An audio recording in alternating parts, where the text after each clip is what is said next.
priebehu svojej dlhoročnej medicínskej praxe, kedy som používal štandardné metódy, sa mi osvedčili aj kombinácie s nastupujúcou dobou alternatívnej medicíny.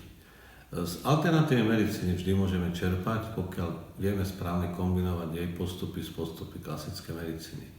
Mne osobne sa najviac osvedčuje akceptovanie enzymoterapie.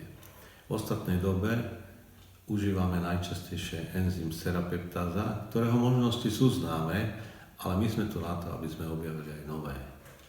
Takou novinkou, ktorú by som rád spomenul, je posilnenie terapie alergií, ktoré nastávajú po uštipnutí alebo uhryznutí zvieraťom, prípadne hmyzom.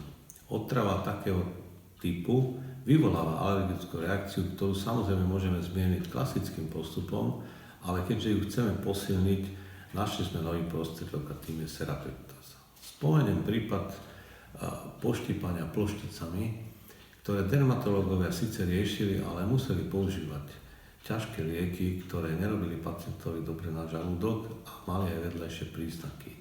Vtedy sme nasadili enzym serapeptázu 250 000 jednotiek denne a čuduj sa svete, po 3 mesiacoch nemal dotyčný žiadne príznaky alergického typu, ktoré predtým znekľudňovali a zničili komfort jeho života.